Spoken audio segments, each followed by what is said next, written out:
You! You! You! You! You! You! I'm the real Spider-Man. I'm the real Spider-Man. I'm the real Spider-Man. Mm.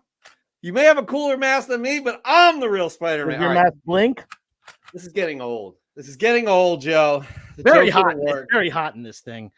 Woo, especially summertime. How does he do that swinging through the city in like that heat?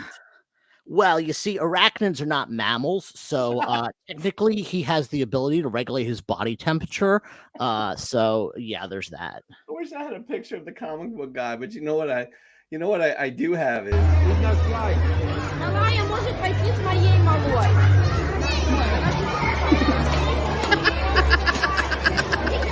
we started early with that. We started early. Welcome, everybody. Hopefully,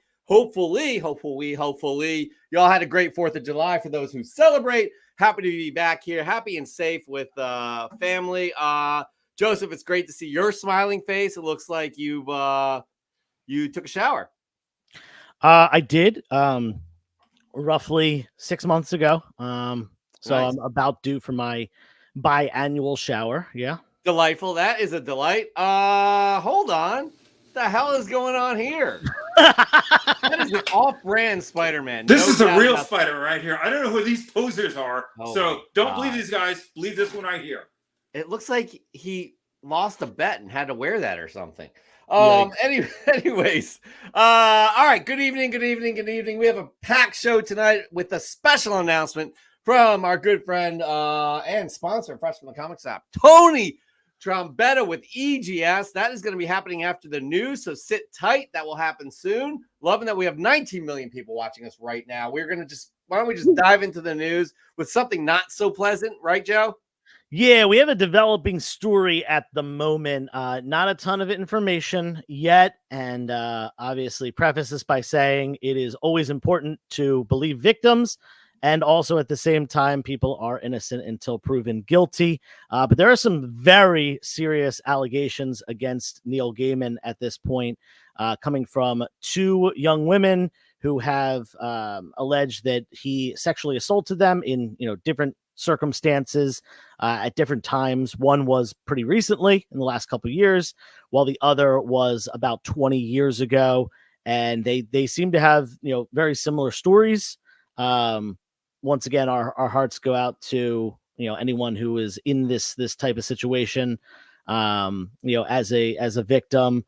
And we don't have much more than that. Obviously, this is just something that just came to light, and there certainly is no movement, at least public movement, on any charges or anything like that. But we will certainly be following up as we get more information.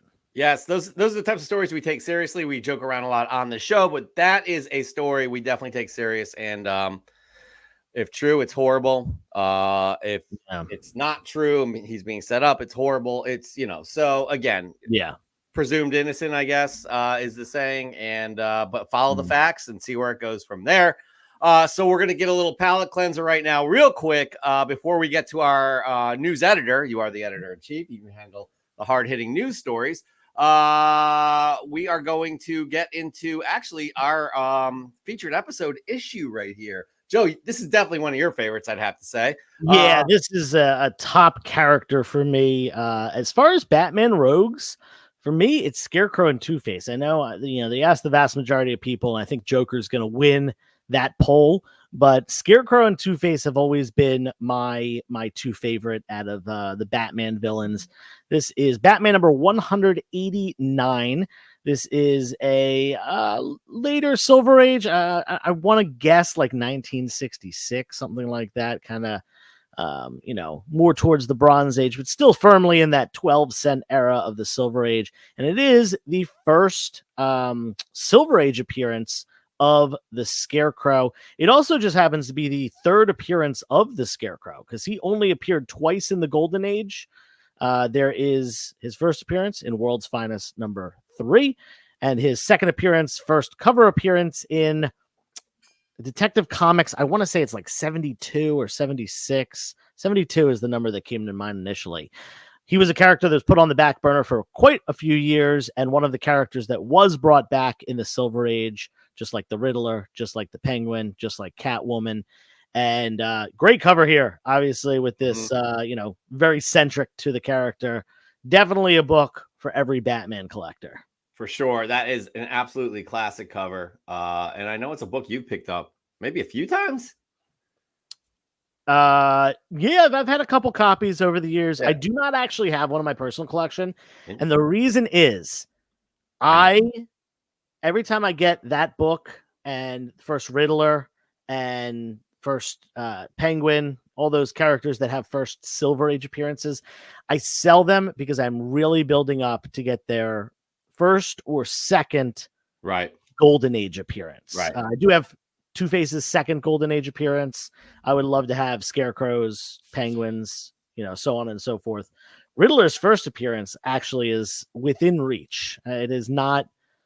It's an expensive book. Don't get me wrong, but a really low grade copy could be one of the more expensive books in my collection. But it is within reach for sure. And we are all rooting for you. You are a big time player in the comic book buying market, and we root for the people with the most. Right? That's how we like. We don't root for the underdog. I'm sorry, I do root for you. I just gotta give a shout out. Hip Hop's in me. We have not heard from you in years. We hope all is well. We got to have you back on the show sometime soon. You're one of the best guests we've ever had. All right, getting into it though, we are going to bring your one of your direct reports in the hierarchy of comic book canon. You are the editor in chief. I'd like to bring in the comic book canon news editor, Josh from Josh's Comics, who we still have some legal issues that need to be sorted out, but until then, he has to do his job. Josh, how are you? I'm doing well. How are you? We're great. Something's changed here. I'm not quite sure what that is. Did you get a haircut? No, definitely I did not. Your voice is off. Are you sick? No, this is my Batman voice. Oh, it's good.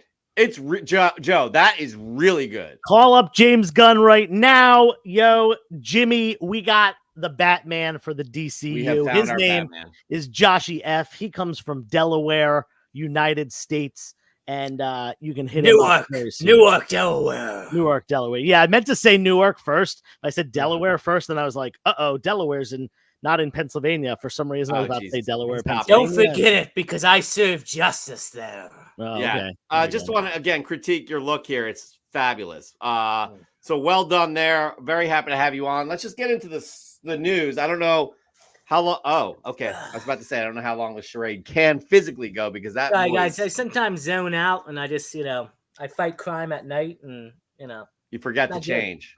Yeah, I got more legal troubles. I actually broke into my neighbor's apartment last night and thought they were the Joker and kind of wrecked up their apartment. But, now, here's the deal. You know what's great about this is that you've just told us live in front of 24 million people, and if this goes to trial, they're going to call Joe and I to the stand.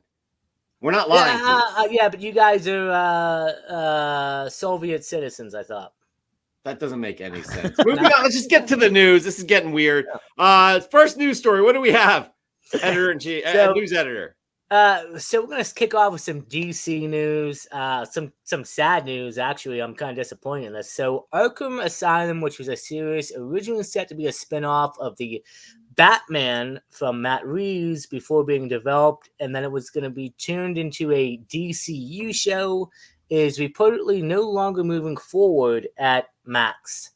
So it is no longer happening, and I'm very disappointed with this news because you know me. Obviously, you probably just saw I love Batman just as much as the next person, and knowing, it could have built out the Rogues community. We could have saw more Rogue characters that we maybe even haven't seen in live action, but it looks like now that's not going to happen, but who knows? Maybe things can change and James Gunn will decide to say, hey, you know what? There's some backlash on this. Maybe we should make the show. Yeah, I would personally love to see, and I was thinking about this when this announcement came. It kind of got me thinking, what if they did how they did, with Marvel? They had several different shorts. Specifically the one that comes to mind is the I Am Groot shorts.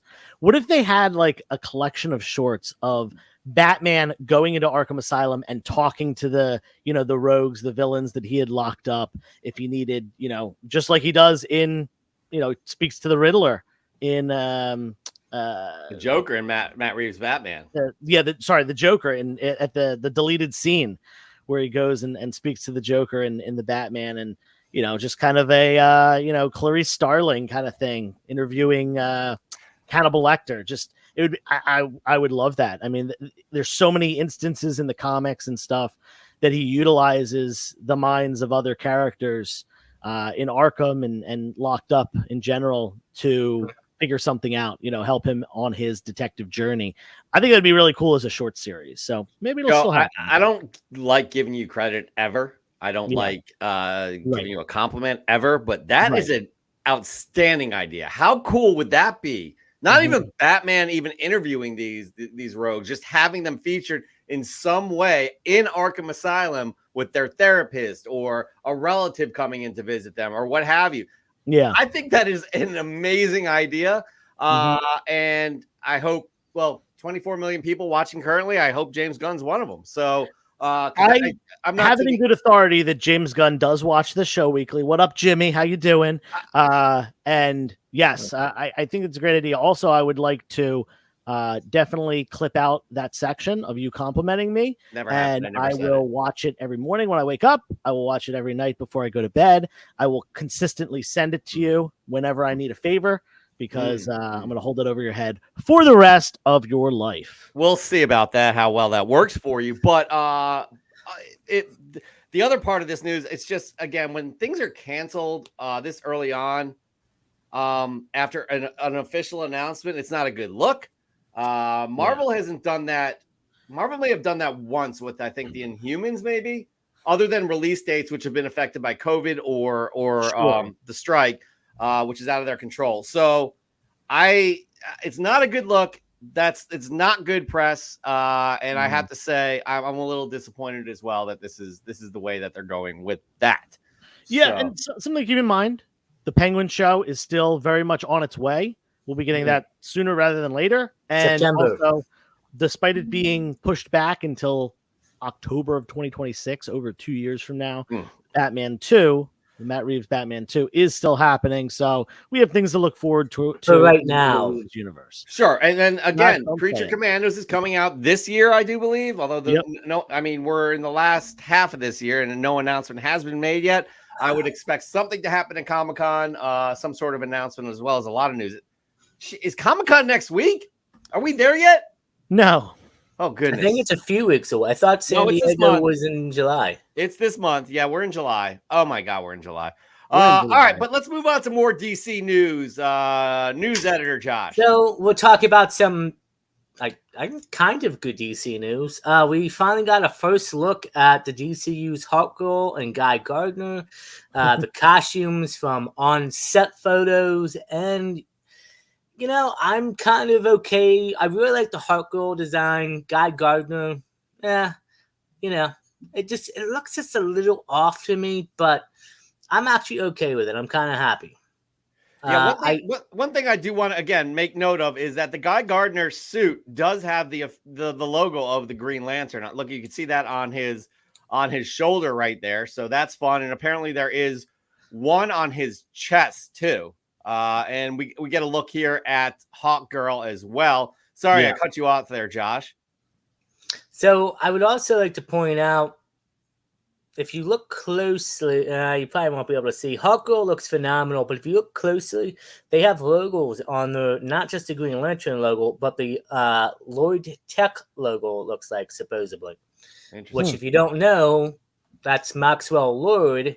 And I believe there's a comic called The Terrifics that actually have similar costumes. So kind of maybe giving away hints as to how the movie's going to play out. That is actually fascinating. If we go back and compare these costumes, the Guy Gardner, I mean, they look like they're similar in terms of they have a jacket, and I guess the designs are very similar here too. Yeah. Really interesting. Okay. All right. Potentially a different team. We've gotten a lot of Justice League stuff. We've even gotten some, dabblings with Justice Society stuff. potentially this different team that could be a main focus, could be, a flash in the pan to kind of just start off the universe. But either way, I love the Guy Gardner haircut being comic book accurate. Oh yeah, for sure. It's comical. It's comical for sure. I definitely think they're going to play on it. But at the same time, people complain about things not being comic book accurate.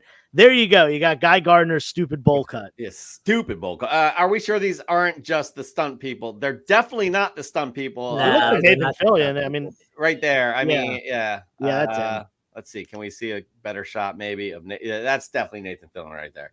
So for sure, not the stunt people. But honestly, I'm excited to see this film. I know Dan De La Torre has some opinions on James Gunn and Peter Safran running the DC arm of WB, but I'm excited. Again, I don't like announcements of things that have been officially announced and then they're canceled. I think that's a bad look. It's bad organization, not great leadership. However, I'm still open and I can't wait. Oh, Goonish he's joking. So all right. We'll let you joke for now. No more bad jokes though, please. Thank you.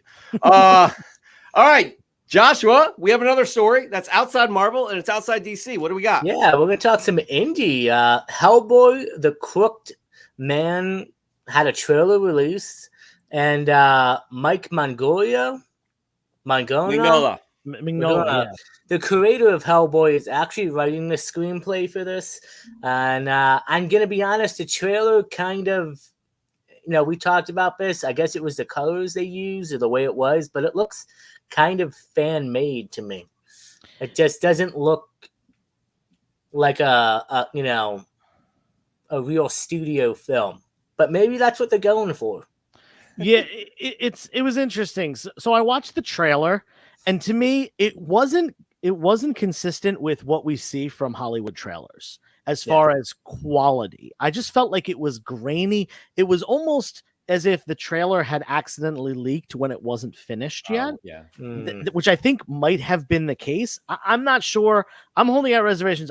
The movie itself, like what happens in the trailer, looks like it could be exciting. Not only that, but as you said, Mike Mignola, he's the creator of Hellboy. Oh yeah, absolutely. He's phenomenal. He's consistently put in work on not just Hellboy, but he's written Batman, drawn Batman. He's created characters. He had a run on Lobo. He's done a ton of stuff outside of just Hellboy as well. And having him writing it I think is a phenomenal idea. So I'm excited for this movie. I'm ignoring the kind of graininess and low quality of the trailer, but at the same time, I'm excited for the other things. Yeah, I have issues with the trailer. Again, you're trying to put your best foot forward to get people excited about the film. As well, being in the industry as I am, again, it doesn't look like it was color correct. The color correction they were going for, it looked like raw footage. Basically, it's before color correction.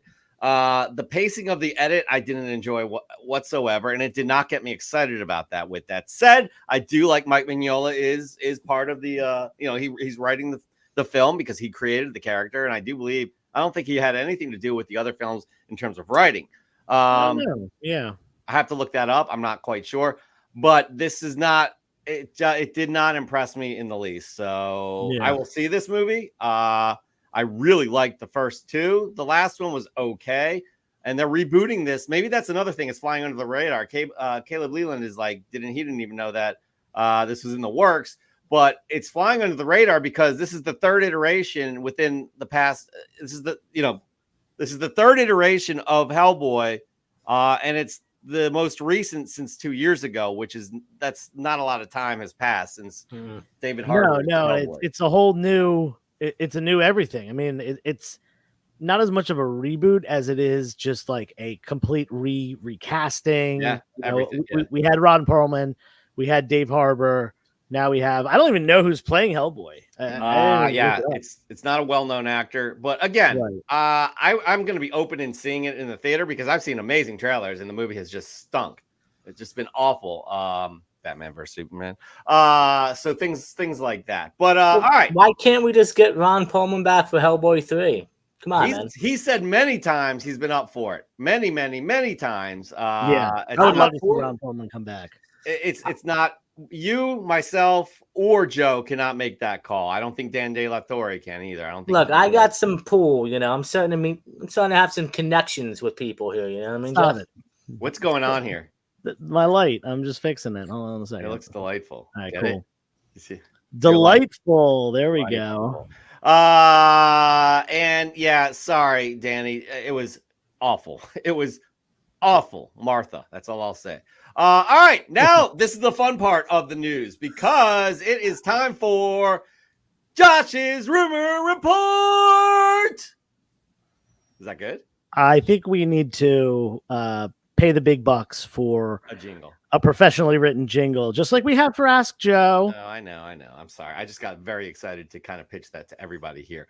So with that, Josh, take it away again. Yeah. All right. Well, we're jumping on some more James Gunn DCU news. And James Gunn reportedly has a role in mind for Jason Momoa in Supergirl, Woman of Tomorrow. What role do you guys think that could be? I already know what it's probably going to end up being. It was been talked about for the last year, ever since Aquaman 2 was going to come out. And honestly, the blurry vision does not hide what comic that is. So I'm just Mega Man 3. There you go. Yeah. I mean, let's just get it done, everybody. Come on. Let's just do it. Like, Jason, you are the perfect Lobo.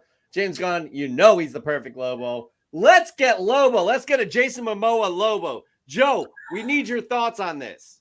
Yeah, I mean, he was great as Aquaman. Sorry. I don't mind him going in another role. A lot of characters, a lot of actors have played multiple roles in, the same universe. We've had Oscar Isaac originally, kind of not to his fault, but more the movie's fault. Not really pulling the weight as Apocalypse, and then we got him as Moon Knight, and it was awesome. At the same time, Chris Evans, let's not forget that Fantastic Four movie that he was in, and then he became the Captain America that everyone associates with Captain America, and probably will for potentially decades to come. So I say, sure, give him another shot, different role, one that he physically looks like. Oh God, and come on! I mean, with things that I've seen him in, I think he can perfectly play the role of this character. Yeah, for sure. Nathan Fallon too. He was in James Gunn's Suicide Squad. Yeah. There's a lot of people that have played multiple roles. Yeah, so it's got to happen. Let's make it happen. Moving on, Joshua. What do we got? So we're gonna move on to some Avengers news. Oh no, wait, we got it mixed up. I'm looking at. All right, well, no, we'll do it. Let's just do it. Look, let's just do Jessica Jones. So Jessica Jones, Kristen Ritter has signed on supposedly maybe for multiple projects to return as Jessica Jones in the MCU. Something that I'm completely down for. I thought she nailed the character in her own show. Mm-hmm. And I really kind of hope to see her get built out. And if she does come to the MCU, I'd like to see her, maybe have another show again, but be a good supporting cast member. Obviously, she was part of the Avengers lineup at one point, I believe, or maybe it was Luke Cage, and then she was a side character. But still, I mean, I'm up for it. For sure, no doubt about that. I'd love to see her return. I thought season 1 was excellent. Season 2 not as good, but still enjoyable. At the same time, and just I think her interpretation of the role and just playing the role in a, both a comic book accurate way and a way that really worked with the Netflix universe that they were building, the Defenders universe. I think that hands down that is her character was one of the best parts of that. So I'm excited. I think she's a really cool character, very underrated. Like I feel like had she not been on the Netflix stuff, like such a small percentage of the population would know who she is. And her being in films and her being in the greater MCU is only going to boost that popularity. And this is a character that's come out in the last 25 years. either early 2000s or maybe very late 90s, but pretty sure it was early 2000s. It was kind of during the Marvel Knights era. And, you know, there's not a lot of characters from the last 20, 25 years that have really stood the test of time, except for characters that are updates or different characters in the mantle of another character, such as, you know, Spider-Gwen. You know, there's been plenty of Spider-Woman. There's Miles X-23 is a, you know, clone of Wolverine. She, in her own right, might be the most popular character of the 2000s. I can't think of another one that is not a standalone character that's not like really related in any way to another character. I hate the fact that I have to give you another compliment. That's a very good point. Well, hey, Joe, I mean, if he gets the 3 compliments tonight, I mean, like... It's a hat trick. In hockey, that's a hat trick. That means you have to come tuck me in and kiss my forehead. I do that every night. That is, I would pay that every night. I'd pay to watch that. Okay, that's sick. Moving on to our final rumor report, Josh's rumor report. All right, so now we're going to get on to some Avengers 5 news. It looks like our directors from Loki, Aaron Moorhead and Justin Benson, are currently in negotiations to direct Avengers 5. I thought Loki was extremely well done. I don't know if they directed every single episode, but I can tell you I loved every single episode, and they were all directed very well. And knowing that Avengers 5 and going into Secret Wars is going to have to do with more of that multiverse war aspect and all that stuff, and knowing that they did with Loki, I'm here for it. I think they're 2 top good choices. I think they would be a great team. And then you got to think, you know, we've also had double directors for the last 2 Avenger films as well. So I'm here for it. Yeah. Listen, I really, really like what they did with Loki. It wasn't my favorite show, but it was certainly very well done in a way that really kept a lot of the fans that have been with the MCU from the beginning, kept them going and okay, you know, we have something to look forward to here at the same time as it pulled a lot of newer viewers in who kind of hopped in towards, you know, the post Avengers Endgame and stuff like that. I know a lot of people who got into it more recently, maybe when they were binge watching during the pandemic and stuff like that, you know, season 1 of Loki was I believe the second show right after WandaVision to come out. And, you know, more recently, it was one of the more recent ones with season 2. Yeah. So I think them sticking with these creators that are tried and true, like, come on, bring the Russo brothers back. There's been talk about that too. I would love to see that. They made like most of the best freaking MCU movies. Supposedly, the Russo brothers reached out to Marvel about Avengers 5. They wanted to do it, but Marvel kind of said, hey, we want to do a different approach a little bit. Now, you know, Secret Wars, I'm here. Obviously, we know Secret Wars is going to be a huge movie. I'm hearing that's going to be split up into 2 films at least. Maybe they can come back down the line. But, I mean, you know, I think Marvel also wants to, like, you know, get different directors that if they already succeeded well, hey, you know, what's your vision? Like, what do you see? How do you envision Avengers 5? And then I'm assuming whatever they're pitching to Marvel must be liking. So... Well, also they've done a great. They've worked on Moon Knight, and they've done a great job with Loki. Loki was outstanding. These 2, I don't know much about these 2, but Marvel has more hits than misses, whether it be casting, whether it be choosing directors, 100%. Those kinds of things. The Russo brothers, who would have ever thought the Russo brothers could do what they did with Captain America, coming from a show that they created, Community. I know, like nobody. Yeah. For this to happen again, these 2, I have full faith. Like, I have full faith. Don't know much about these guys. Watched everything that they've done with the MCU. Loved everything they've done with the MCU so far. I really enjoyed Moon Knight, and Loki was just absolutely outstanding. Season 2, go for it. I'm all about it. I am all about it. And I'm leaving it open to the floor before we close out the segment. I'm all about it too, Jeff. I agree with you. Go, Jeff. Go, Jeff. It was a pregnant pause. That's what they call a pregnant pause right there. And it was really awkward. All right. So our news editor for Comic Book Canon. Thank you so much, Joshua. We'll see you probably a little bit later. Yes, sir. So until then, stay by the phone, the bat phone right there. Let us know if you hear any news that's worth interrupting the program for. Will do. I'll be here. All right. Now, before we get to the special announcement from EGS, we need to say hello to you special people.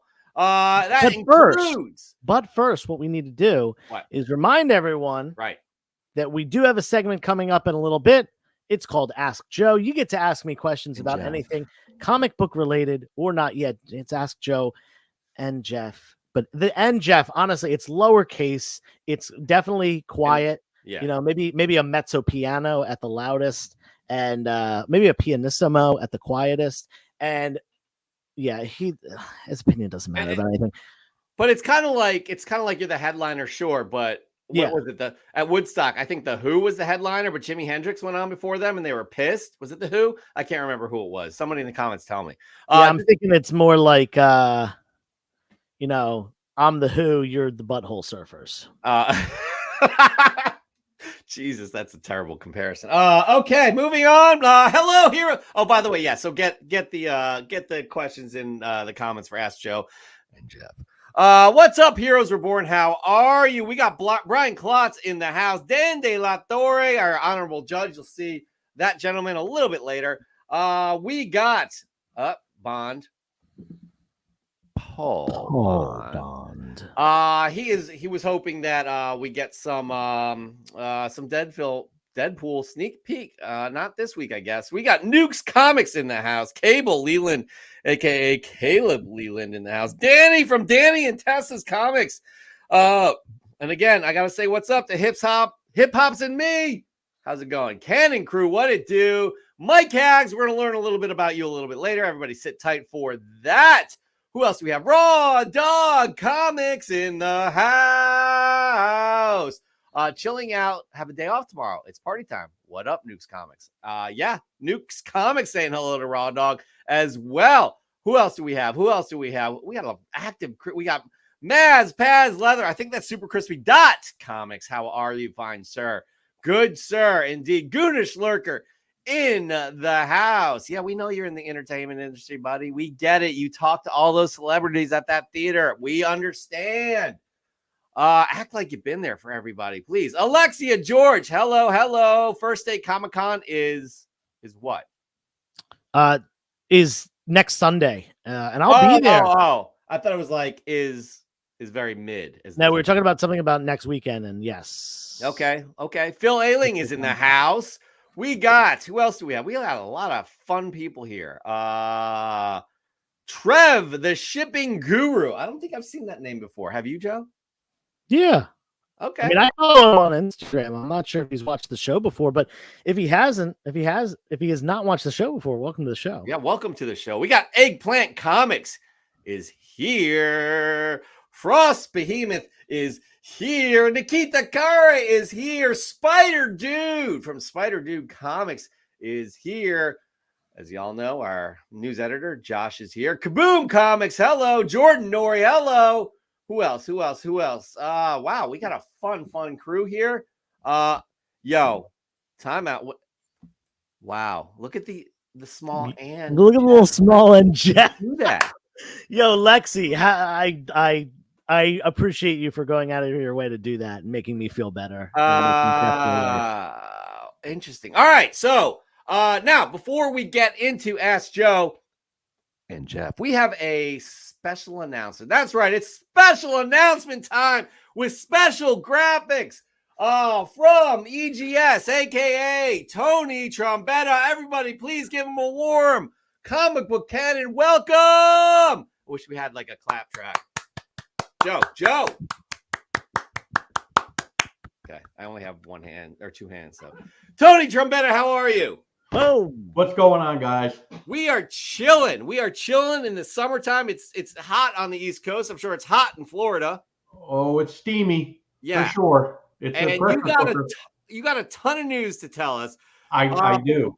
But before we do, Joe, should we just reveal the July book of the month for Fresh from the Comic Shop that you find people can win if you submit to Fresh from the Comic Shop? I don't I particularly don't know if we're ready because I saw this just a few minutes before the show came on, and my everything about my insides exploded because this is. I don't know how you guys do it between you Tony at EGS and the co-sponsor Spider Dude Comics, who is picking out the book, giving it to you to grade, and you putting your your excellent finishing touches on the custom label. But I feel like every month we're like, man, this is the best book we've had. Man, this is the best book we have. And this one, I feel like, again, tops the charts right here. You and Spider Dude did it again. Our proud sponsors for Fresh from the Comic Shop. Tony, let's just do it. We're going to show it off. Do it. Do it. Hey, we aim to please, man. And please, you do. Look at how crazy this. First of all, what a great book right here, Spider Dude. And Tony, what a great kind of compilation. Is that the word I'm looking for? You're complimenting it with the EGS slab. The gorgeous green, matching the gorgeous green on the cover. This is Swamp Thing issue number 15. This is the variant, the Charlie Adlard variant. I love it. I love it. I love it. Love it. When you see these books, Tony, when you and Spider Dude talk about these books, what happened? You're like, oh yeah, send the Swamp Thing 15. I got a great idea. Is that how it works? No, actually, we really don't have any community. I have no idea what they're sending. I am surprised when I open up the box. That's when I see them. So well, I have no idea what's coming. You guys are on quite a streak with the Marvel 1000 issue last month. That thing was just outstanding, and you guys are keeping the streak alive. Great work, Spider Dude. Great work, EGS. But right now we're here. We're going to talk EGS because you have a few things to talk about with our lovely audience here. I do. So 31 million people are watching, Tony, so don't be nervous. 31. I'm oof, man. That's a lot of people. Ooh, that's a lot of people, man. That's almost a Philadelphia Phillies game. 31 million? I mean, a big Philadelphia Phillies game. I don't know what kind of stadium fits 31 million people, but I'd like that's including all the people watching on TV and listening on the radio. Oh my God, that's anyways, moving on.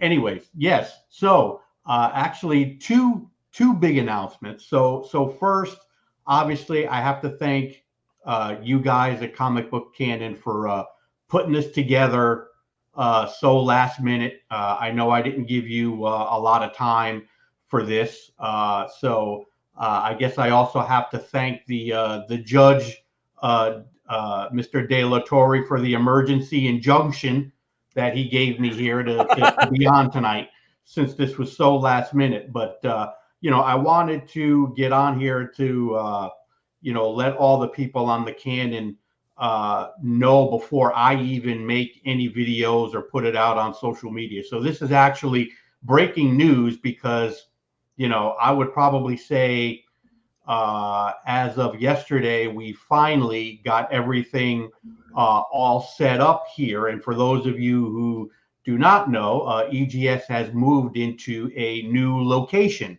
thanks to you all. So so it's just part of the progression that EGS is going through. So we're in a little transitional period, but I mean, transition is good when it's going in the right direction. So I'm really happy.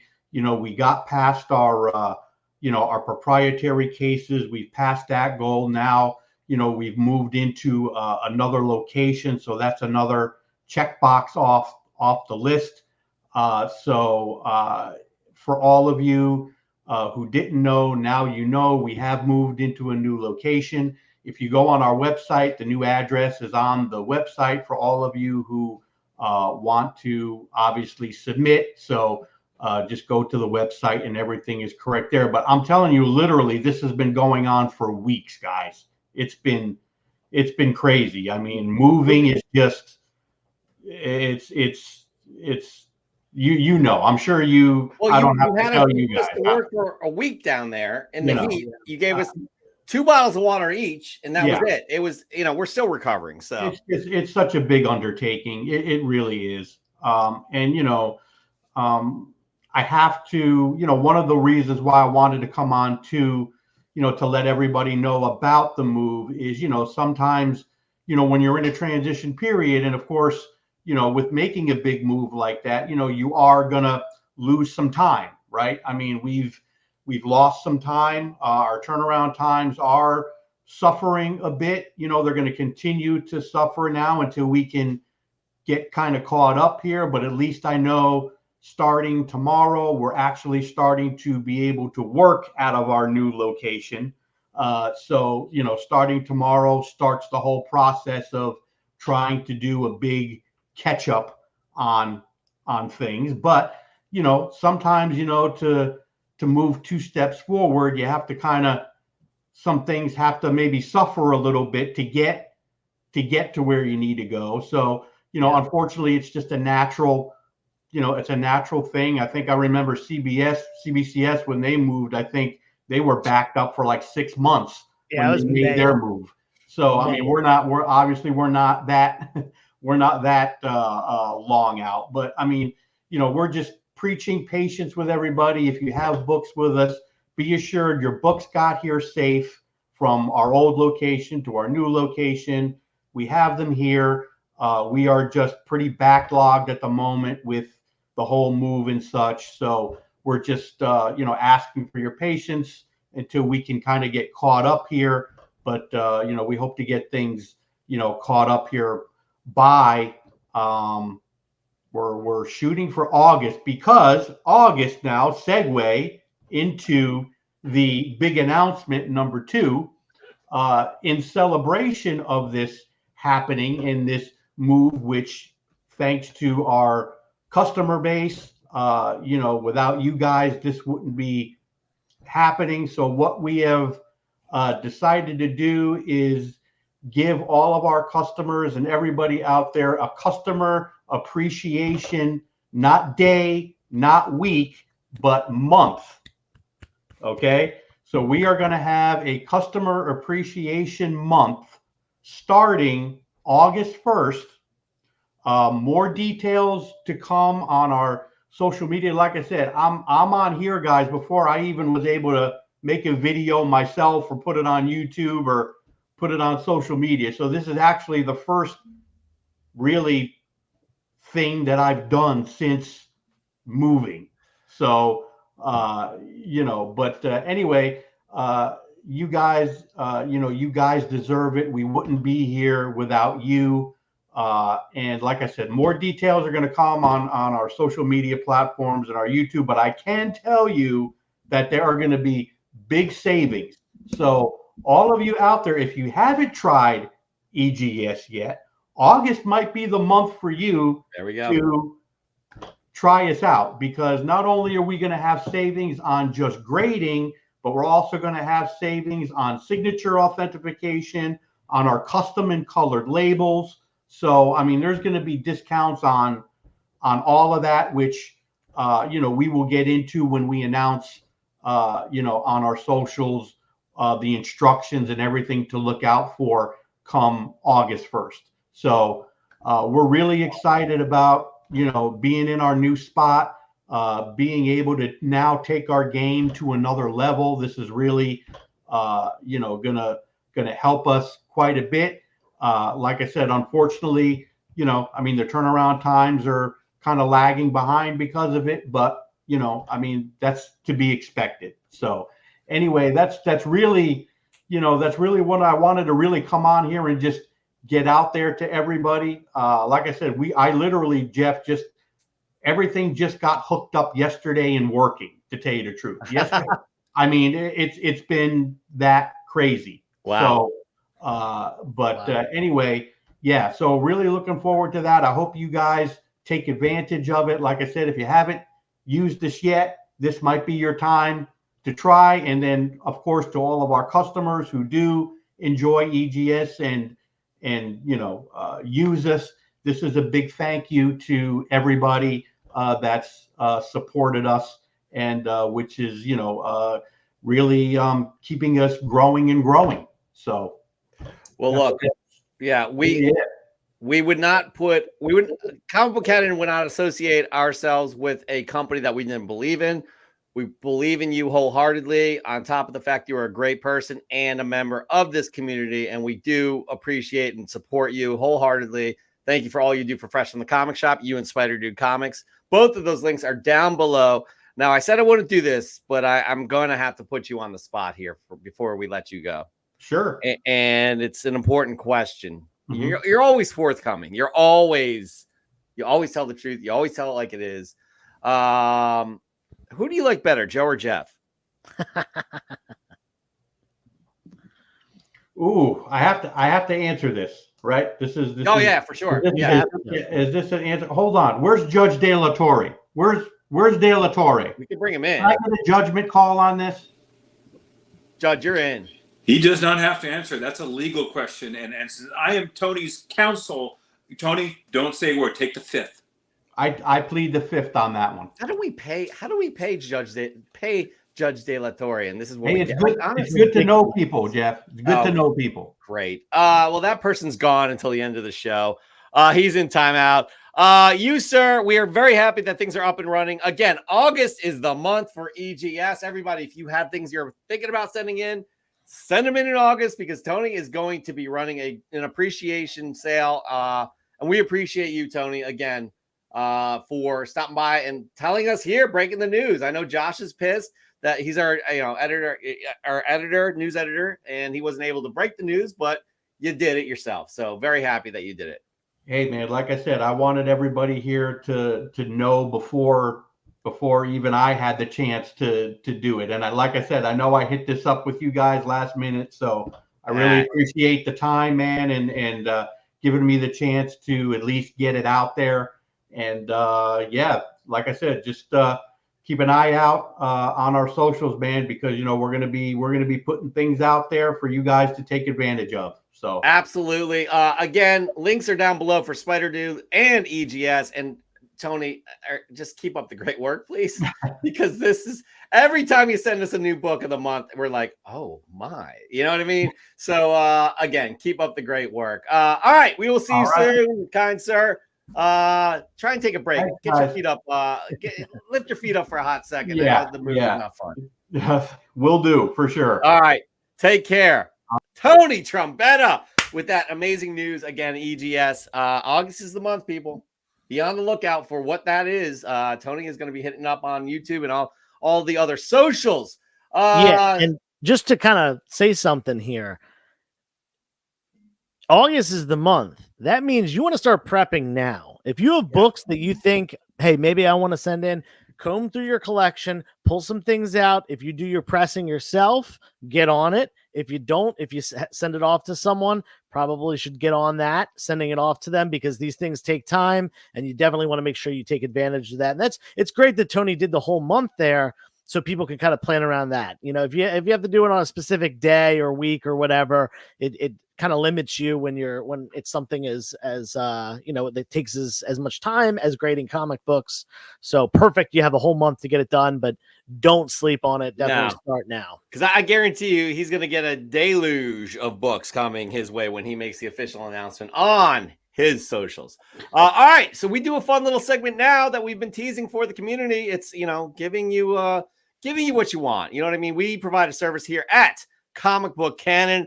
Not only entertaining, but informative as well. Is that right, Joe? It is. Yeah, I hope so. God, yeah.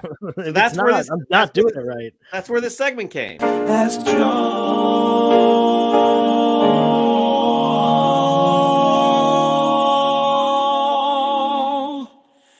and Jeff.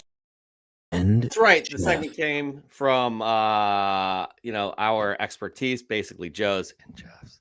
And we're just going to get right into it because we have a few great questions. We have quite a few great questions. Let's start off with Brian Klotz, shall we?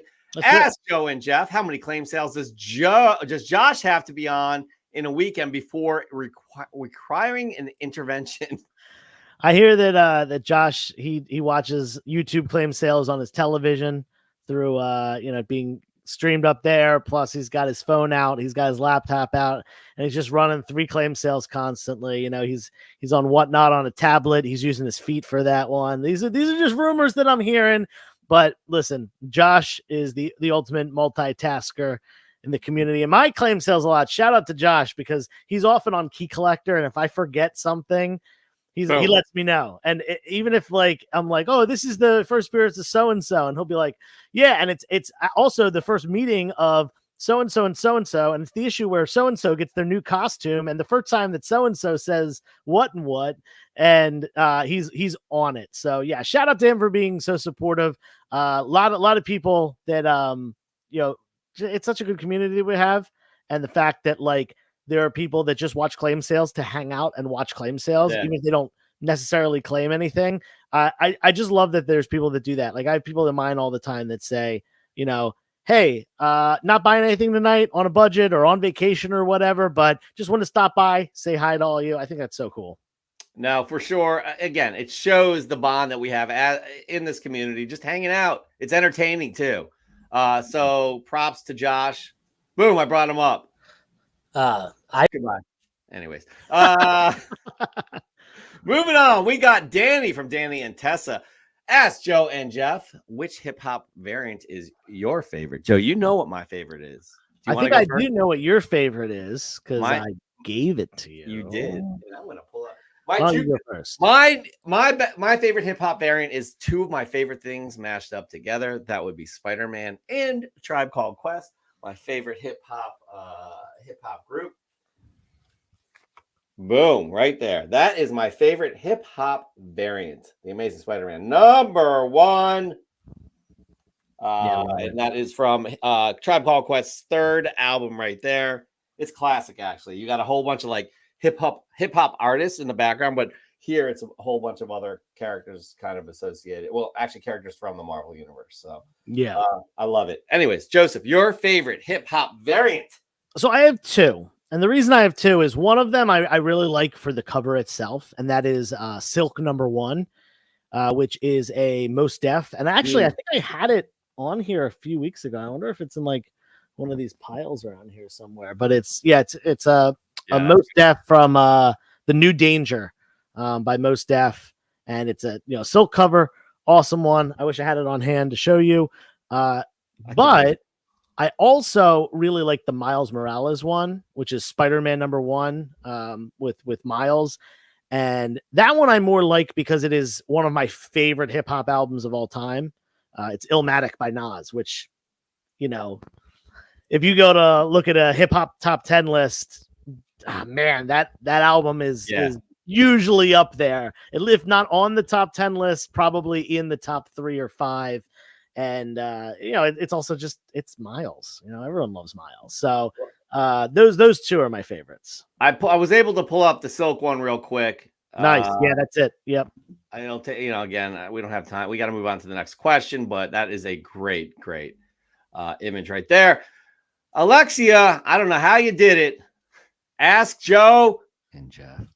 What are your guys' favorite comic related media shows, movies, etc.? Oh God. I have so many, like it's tough for me to say. I don't know, Joe. Do you want to go first? Yeah, sure. I'll go first. I mean, my name is bigger, so technically I should go first. It's also first, so I always should go first. So yeah. So right. In fact, I'm gonna just pop Jeff off the show for a minute. It'll just be the Joe show right now. What is my favorite comic related media shows, movies? Man, I really like the shows. I grew up watching Batman the Animated Series, which if I really had to pick one thing, that's got to be up there, at least in definitely in consideration for the top spot.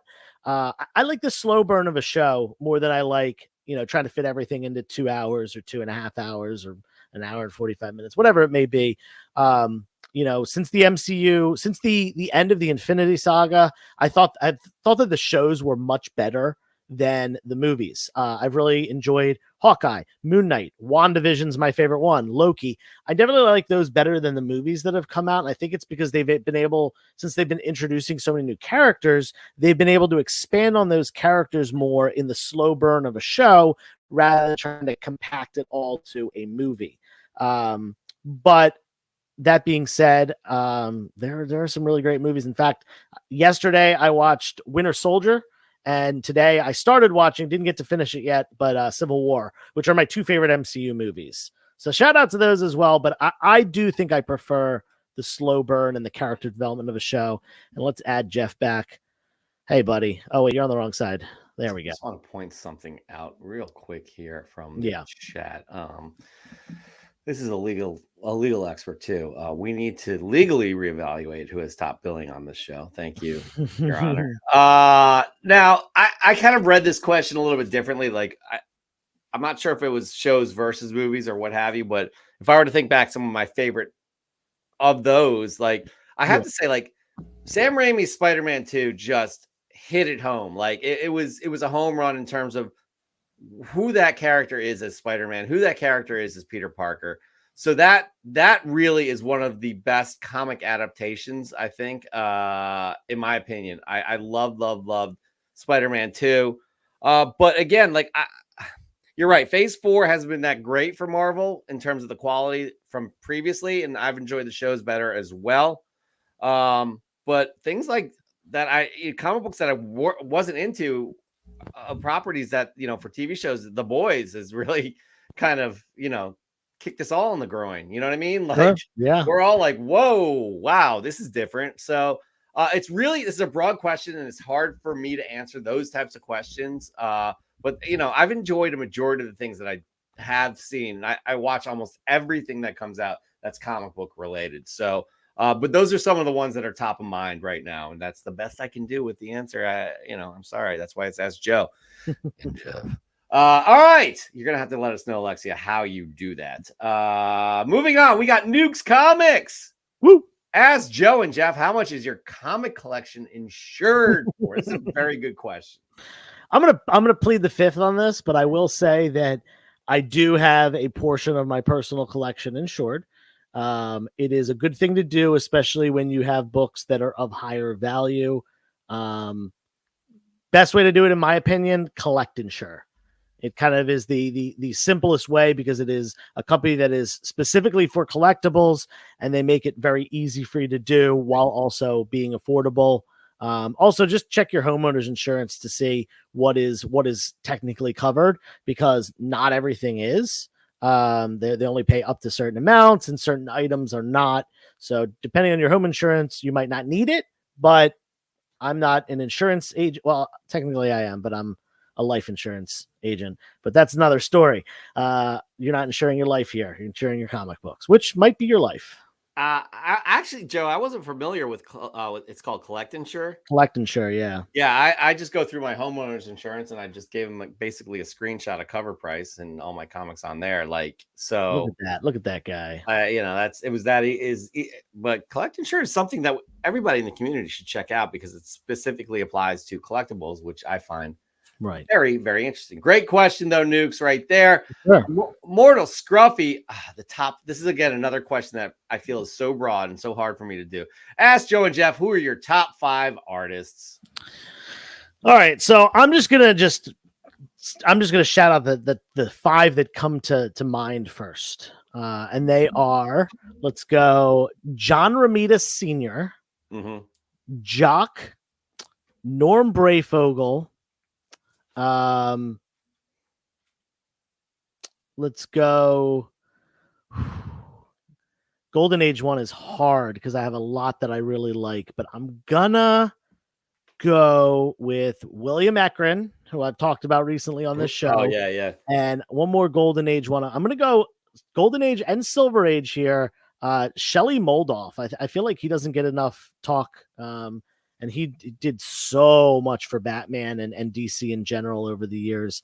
It was between him and Carmine Infantino for my 5th spot. So, he was in good company there. But there, I just threw out 5. I have 5 too. They don't go through the different ages. They go through basically my collecting, like my, when I was really impressionable in terms of collecting, and that, obviously John Byrne I mentioned all the time. That's probably tops for me. But we're gonna go with Jim Lee, Will Spertasio, Todd McFarlane, but one that is outside my kind of collecting when I started was Neil Adams, and I've really come to appreciate Neil Adams. Oh wow! But also I gotta put a side one too. Like, this is gonna be 6, but like Kirby is like Kirby. Oh, he's the Godfather. I mean, it's like, yeah. And I started to appreciate Kirby because I started really enjoying the artwork that Ron Frenz did on Thor. And I was like, and I really started somehow, I don't know how I started, I was a kid when I was collecting it, but somehow associating it with Kirby. And I'm like, Yeah. this is really similar. And I like both of these. So I liked how Ron Frenz kind of homaged Kirby with that run. So yeah. Yeah, there was a whole bullpen of artists that were trained to draw like Kirby. Yeah, because he did so much, and no one quite did Kirby as well as Kirby. There were a lot of people that tried to emulate and tried to go that style, and not necessarily in a negative way. It paying homage to one of the greats, but no one quite did it as well as Kirby, and to the point where Kirby's stuff was used in the television shows of the 60s. Yeah. They basically just took Kirby panels and moved parts of them. Well, he in order to make those shows. Also designed, I do believe, for products and movies and television shows. So he did a lot of work outside comic books. The dude was a machine. Very good question, though, Mortal Scruffy. Very good question indeed. We got Caleb Leland. Ask Joe, when buying collections, have you had those sellers that refuse to negotiate price because they know what they have? Yeah, and I always try when I'm buying collections. One of the things that I think it is really important. Not only do I think it's important, but I use it as a way to build a relationship, and I also use it as a way to help the negotiation along, and that is by educating the person. Educating them on what they have and also educating them on what they would have to go through in order to get max value out of something. Because a lot of people will go on eBay and, type in Amazing Spider-Man 129 and they look up there and there's, 9 copies selling for a couple $1,000s and stuff like that. And even high grade raws selling for, well over 1,000 or even over 2,000. But at the same time, they don't know how much they can actually get at. What grade is theirs? Do they know how to grade comics? Do they know the difference between, a near mint book and a very fine book? Because there's not a big margin there for the untrained eye. So I try to educate them, try to educate them on fees and how much time it would take for them to. You don't know how many times I've heard people say, well, I'll just send these in to get graded and I'll sell them because they're selling for more graded. And I'm like, okay, well, you got some time with that. Are you going to get them pressed and cleaned? And most of the time their answer is what's pressing and cleaning. If they're not a, collector, they're not going to know that. If it's someone that bought comics in the 80s, they probably don't know what that is. So bringing education to the table is a great way to diffuse that situation. I had a guy one time, he was like, my collection is appraised for $90,000. I'd like about half of that. I know you need to make money. So half of it, $45,000 would be my asking price. I spent $2,750 and bought that collection that day. I stayed there for a while after that remark was initially made. I went through, hey, the yearbooks have been read and are not bagged and boarded and they're not in great condition. And maybe if they were in nicer condition, yeah, they'd be worth significantly more, but they are not. And that is one collection that when he said that, half of my mind was like, I should walk out of here. I should stop wasting my time. Like this guy's never going to take what his collection's actually worth. And it turns out I was able to educate him to the point where he understood and he knew, if he really took the hours and hours and honestly months and months and rebagged stuff and maybe sent stuff in to get graded. Yeah, maybe he'd, triple his money or whatever, as opposed to what I was offering him. But at the same time, it wasn't worth it to him. So I was able to walk away with that collection. There are going to be people that are just steadfast, headstrong. And most of them that are like that are really firm on it, don't have good stuff. The people that are, if I'm offering several hundred to several $1,000s for a collection, most of the time they're willing to sell. It's the people that have, I don't want to say junk, but they have a lower value collection that they're like, oh, I need at least $500. And I'm like, hey, sorry, I'd pay $100 for it. That's about it. And at that point, I'll just walk away. I'm not, maybe I'm missing out on like 1 or 2 big keys, but I'm not missing out on a Hulk 181. I'm not missing out on, big books like that. So yeah, educating and being able to walk away is important. You don't want to overspend on a collection. No, that's very good advice. Most of us are not in situations like that, especially somebody asking for $45,000 for their collection. And you actually talked them down to 2, which is their 2.5, whatever. Yeah, that's 2750. And then I found another book in that collection that I didn't see the first time through. And I ended up Venmoing him another $250. And he was extremely excited about that. So that's very nice of you to do that, but not many people are like that. So great question right there. We have 2 questions here for Supreme Love. We'll go with the first one, which hopefully you can answer quickly. Joe, why do you look like a mannequin in a window with that lighting? Well, you see, I am similar to a mannequin. I have the most, desirable male physique. I am similar to the body of a model or a Greek god, I'm often told, including the jawline, the facial structure, the extremely handsome bald head, everything just kind of, those mannequins, they are based off of prime specimens, and that is what I am. So it makes sense that you would mistake me for a mannequin, and I do deeply appreciate the compliment. But with that answer, that's how you have to light appropriately, right? You know what I mean? You are the perfect specimen. You have to light appropriately. So sure, yes. I understand. And then a Supreme Love sent in. We got the first question. I think it's the same between the 2. Watch the segment about Denver Fan Expo, and the report says comics are in a slump. Do you agree?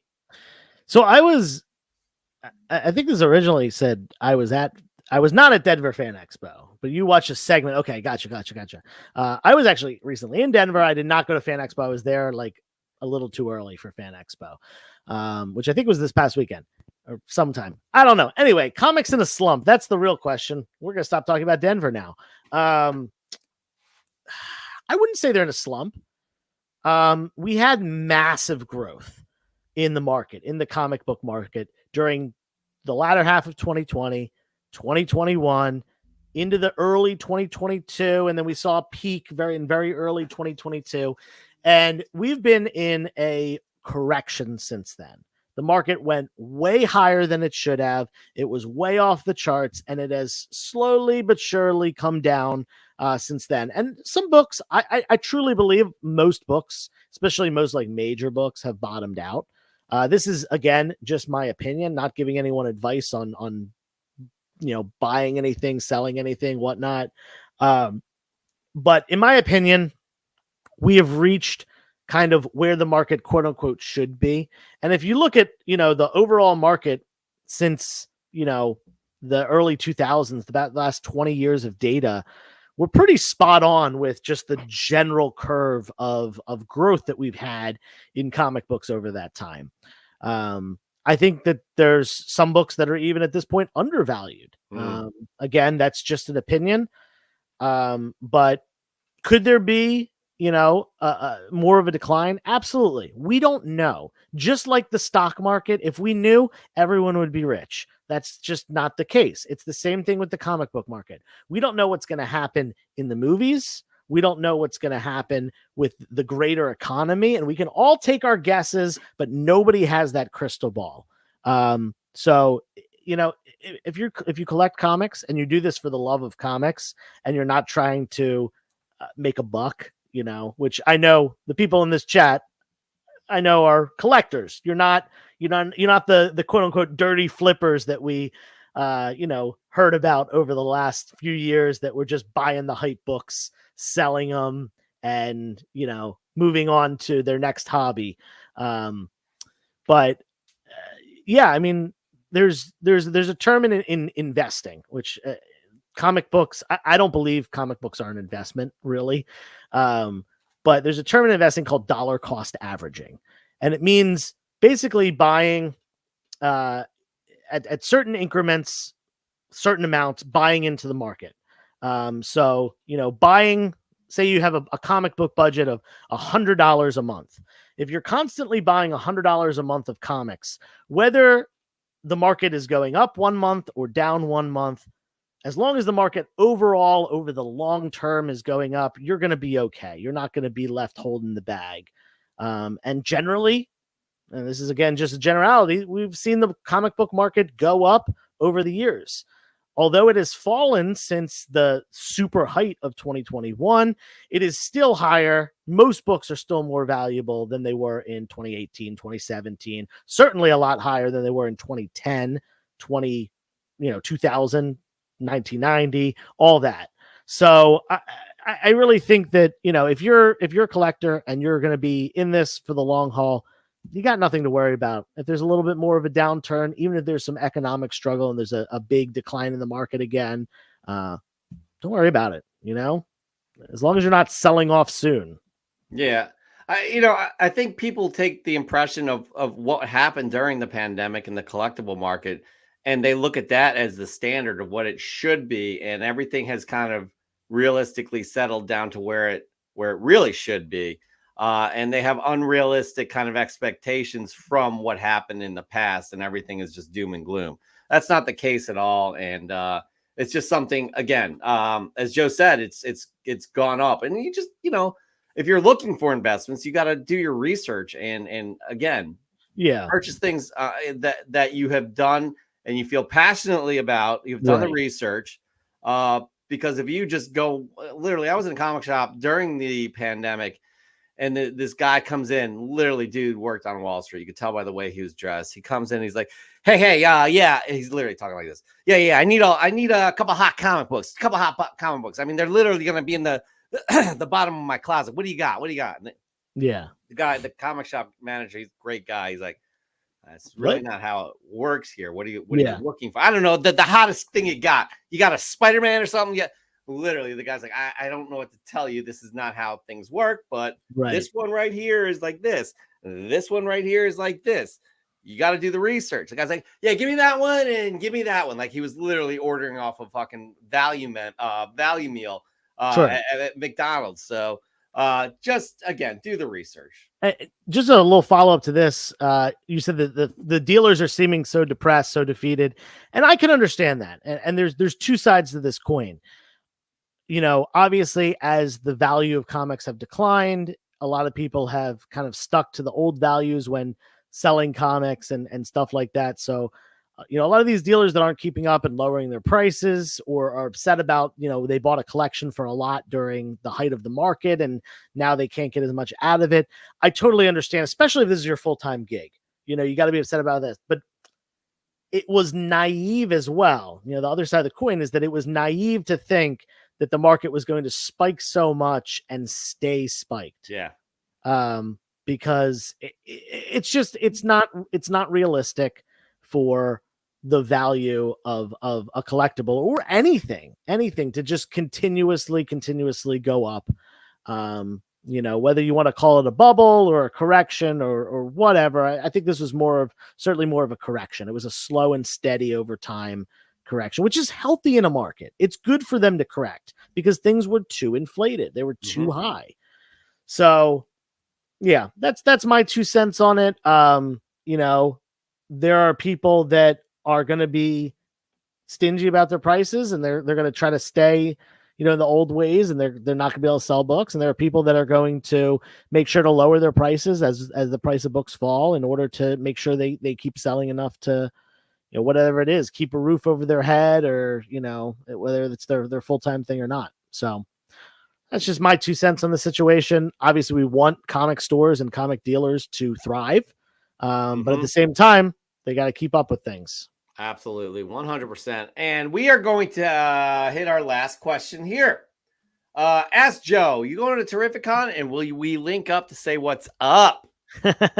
Great question. And just a reminder, Jeff, we do have 2 live questions as well. Oh, I forgot. We'll have to bust through those pretty quickly because we've got it's already 9:17. But my plan is to go to Terrificon on Saturday as a day trip. Mike, I'd love to meet you. I know Mon Comics is going to be there. I definitely want to meet him.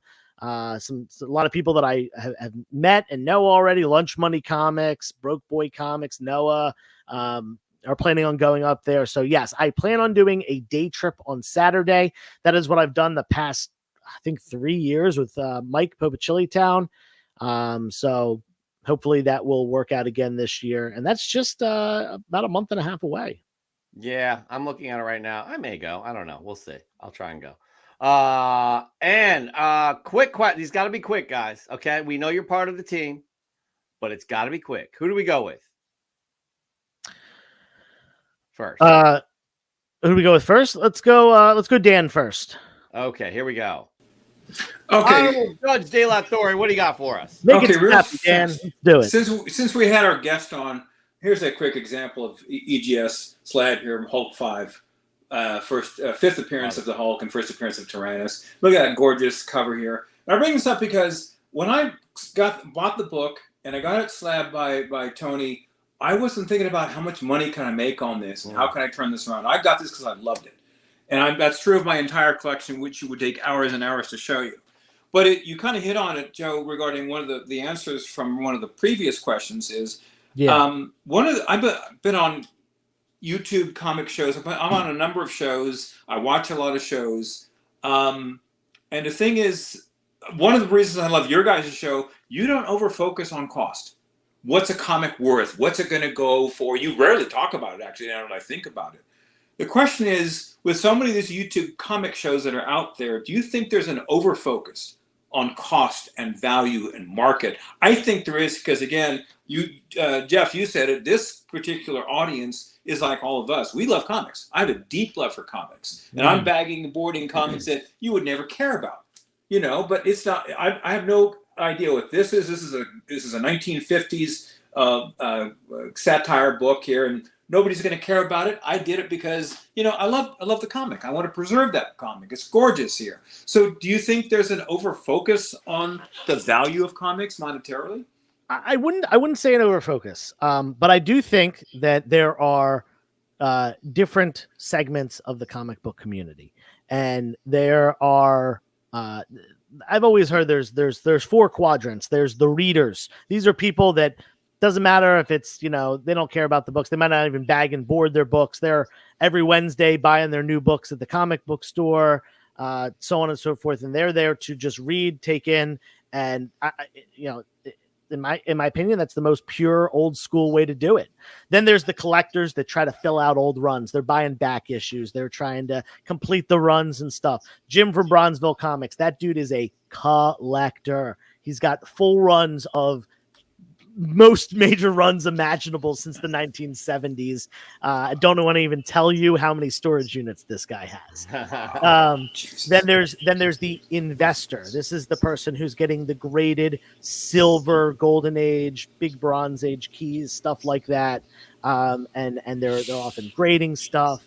They are probably into reading some stuff, but they're there to mainly invest and resell these books later. And then there's the speculator, the flipper, the guy who's just trying to, buy, sell, whatever it may be. In general, though, I think most of the community is a combination of at least 2, if not 3, if not 4. I certainly am all for. I love reading comics. That's what I did as a kid. I love collecting comics. I'm working on my ASM run. I'm 17 books away from completing the entire run. I love investing, quote unquote, in comics, buying books that I think will over time go up in value. Maybe they're graded, maybe they're raw. And, obviously I'm not going to take them to the grave. And I also do love a little bit of speculating. I love, guessing what's coming next in the MCU, making, some educated guesses, hypotheses on what characters will eventually show up or what storylines they're going to do, and maybe the value of those books will go up. So I don't think that the community is oversaturated with talks of money. I just think that different segments of the community pertain to different people, and different conversations pertain to different people. And if you don't want to talk about the money stuff, well, you got Comic Book Canon here, because we talk very little bit about that. If you love the money stuff and you want to follow the market, Swagglehorse, he's got the Index. He's got some great stuff. If you want to talk about reading, man, you got Comic Tropes. There's so many different channels you can go to watch for the reading, the storyline stuff. So yeah, that's I think that's one of the things about this community that's so beautiful, is everyone can do it in their own way. That's a fair answer. Great question, yeah. Honorable De La Torre. We'll get back to you later today for Fresh from the Comic Shop. Good day.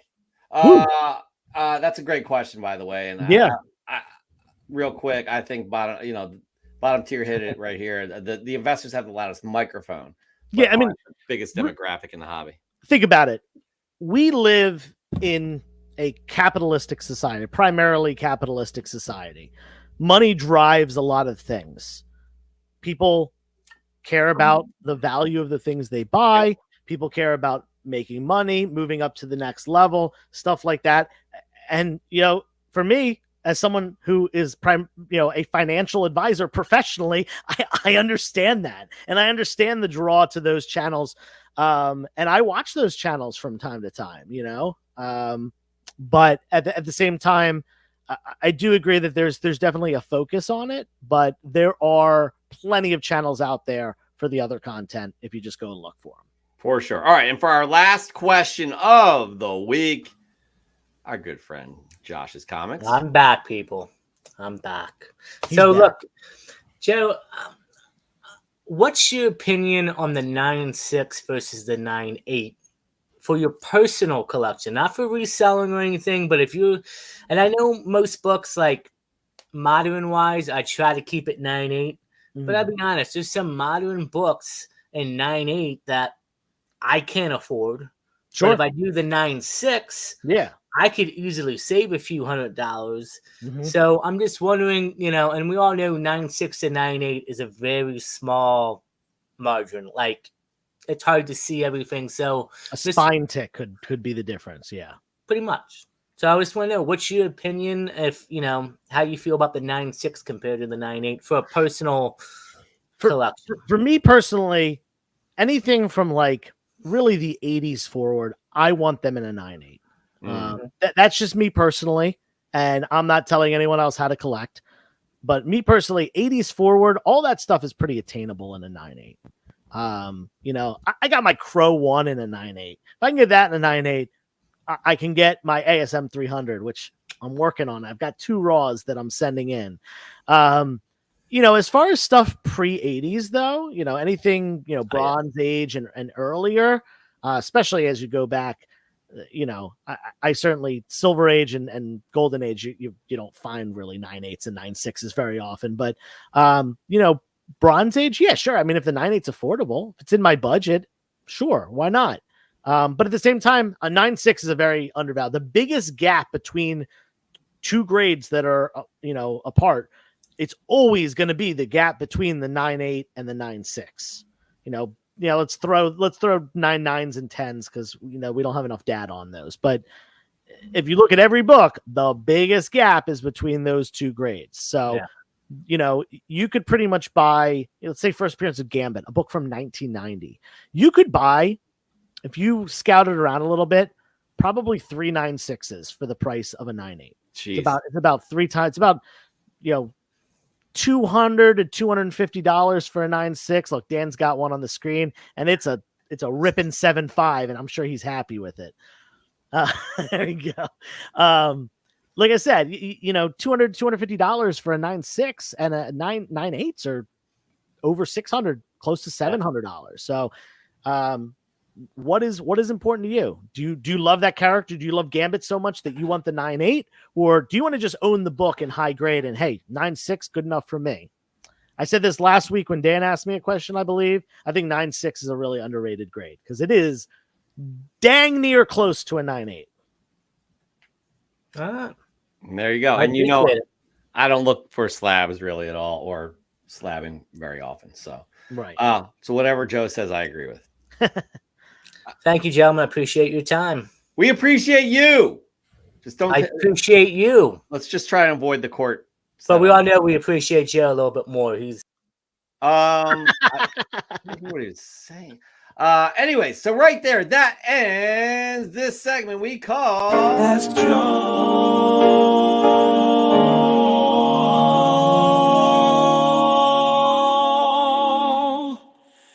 and Jeff.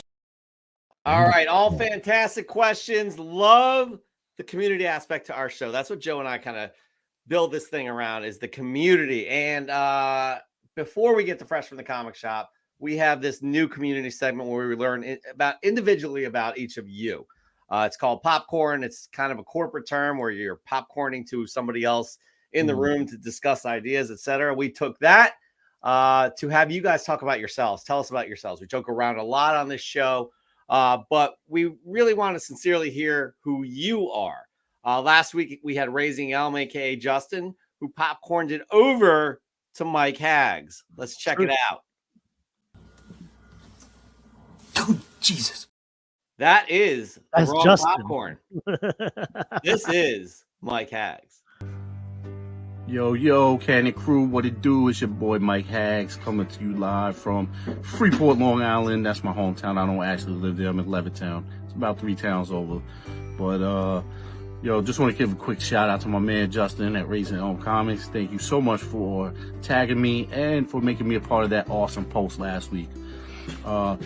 First comic book I ever owned was a ninja action figure, random toy off the shelf that had a ninja comic book in the back, and I thought it was the most awesome thing in the world. I read it a million times. My pops used to read it to me, and I thought it was super cool. What this community means to me is everything. Being able to share our love of the hobby and the stories and the artwork and whatever it is, and from the old books to the new books, it's just amazing to be able to share with all of you. Fun fact about me, I'm a custodian in elementary school, and I love to get the kids involved in comics and comic collecting. So anytime I see them with a comic book or a comic book related thing, I talk to them, engage with them, and I'll bring some books in and I'll give them to the teachers to do like a giveaway on the wheel of names and stuff like that. So super cool, super fun thing to do to get the kids involved and keep the hobby alive. So next up on the clock, my man, Dr. Plagueis, PCP Army Bad Batch. Shout out to you. You're on the clock, brother.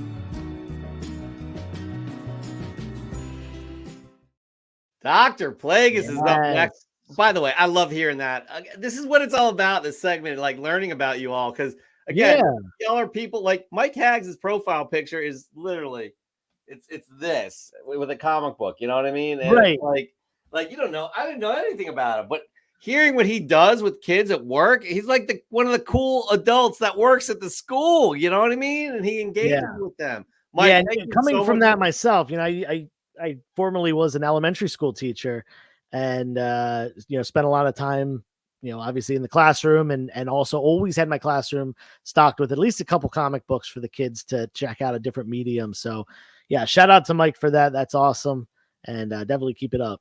Yeah, we got Dr. Plagueis next week. So very happy to hear that. Looking forward to hearing from Dr. Plagueis as well. We've heard his voice. We've never really seen him on camera yet. Mysterious Dr. Plagueis. Dr. Plagueis, yes. Mr. Yeah, I don't know. Mr. is a good band. But anyways, moving on, we're finally here. It's been a long show, Joe. Yeah, we're at 9:30 already. Let's hyperdrive this intro and get to these books. So it's something called, I can't remember the segment. It's called, what is it? It's called Fresh from the Comic Shop. Live from the Pressing Salon. That's right. Each and every week, we ask you, find people to send us in your fresh gets, and you never disappoint. That's right. Not only sharing these fresh gets with the community, that's reward enough, but you can also win an amazing comic book that is slabbed by EGS. So the comic book is from Spider Dude Comics. Link is down below. Slabbed by EGS. Link is down below. We've talked a lot about EGS today, as well as Spider Dude. They do a fantastic job. We are proud partners with them. And again, we're going to show for the third time this July book where it is just, they continue to impress. So love this book right here. This is Swamp Thing number 15, the Charlie Adlard variant at a 9.8. So Well done, Tony. Well done, Spider Dude. All around right there. What we asked for you to submit, again, you're submitting to show off to the community, but you're also submitting to Fresh from the Comic Shop to win a monthly book. And before we get into how you do that, I just want to go over who we have who has won already for the first half of the year. We do have Mike Hags from January with this beautiful Secret Wars submission. Dr. Plagueis from February, Teenage Mutant Ninja Turtles. We got Mons Comics with the Man Thing in the woods there. Love that. That is March. April is Nukes Comics. May, we got Kaboom Comics. And then June, we have Super Crispy.comics, a cover that was actually drawn by Kaboom Comics. So all of these fine people not only won the EGS Book of the Month and Spider Dude Book of the Month, but they are all entered to win into the Super Prize for our tournament in our 2024 tournament, which will happen in February/March, coinciding with the NCAA basketball tournament. So again, more incentive for you all to get your books in, and think about 3 criteria for presentation here. 3. Joe, what do you want to do? Again, the clock. 3 of them. Number 1, a well-composed shot. We want to see something that stimulates our eye muscles. You know, we want to see something that gets our brains a little jivey, something that piques our senses and our interest. We want to see something aesthetically pleasing. Don't take a picture of a comic book just sitting out on your grandma's dirty bed sheets or your foot on the side of the thing, unless your foot might, hey, if you're using it as a prop, go for it, man. Yeah. I'm not telling you what to do. Make something that has some good lighting, a good depth of feel. Maybe use some props, maybe use something related to this comic book, whether it be another comic book, a figure, a toy, a statue, or just something that relates to the book, the story in the book. And of course, feel free to use some editing software if that's kind of your thing. If you want to use some, tools of technology to spice up your picture a little bit, you are more than welcome to do so. On to Jeff now for the second criteria. Yes, we do encourage the presentation, but we also encourage, find us a unique book. Get something that we've never seen before, heard of, or something that is really hard to find. Again, that could be a lot of things. Sketch covers are obviously unique. Nobody else has that cover in the world. That's unique to you. You know what would be unique, Joe? A bulletproof comic. I've never seen that before. But if you guys find that professional in the comic shop, that's going to be, a contender to move on to the semifinals for sure. So again, unique doesn't need to be $30,000. Unique could be $12. You bought this bulletproof comic for $12, and we've never seen that before. Moving on to the third piece of criteria.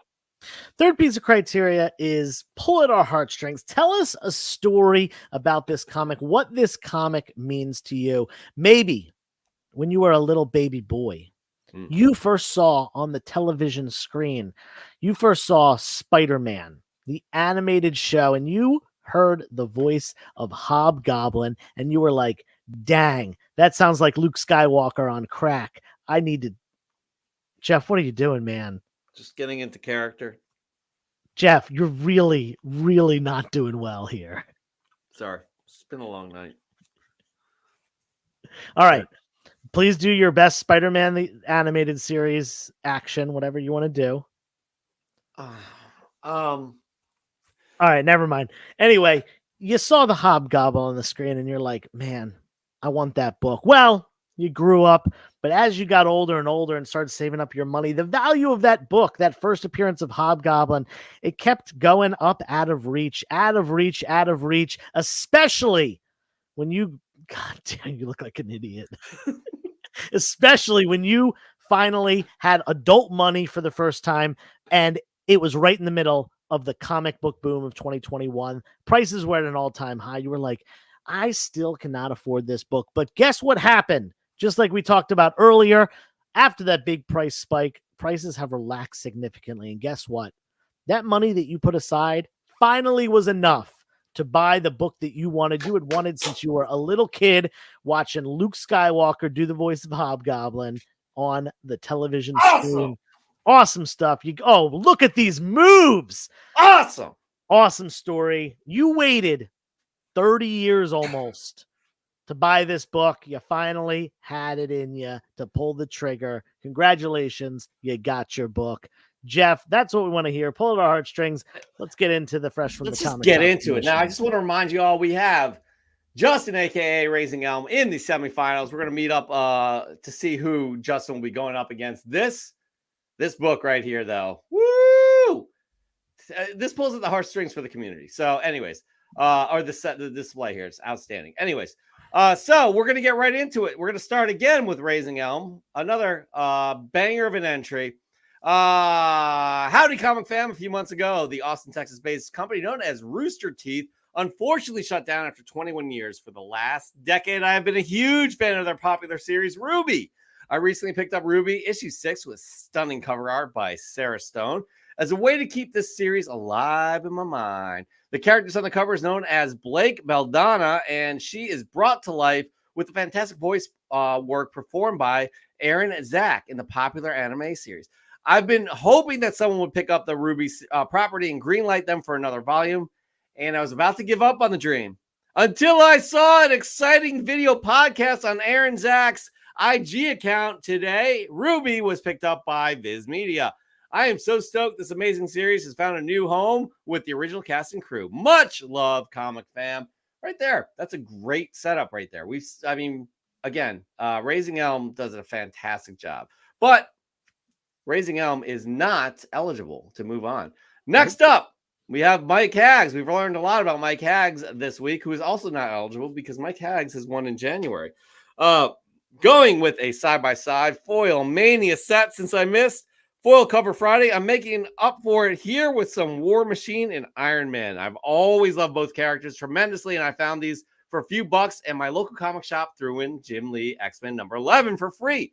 So I was hyped for sure. Also using this as a submission for Fresh from the Comic Shop. Shout out Comic Book Canon. Shout out to you, Mike Haggs.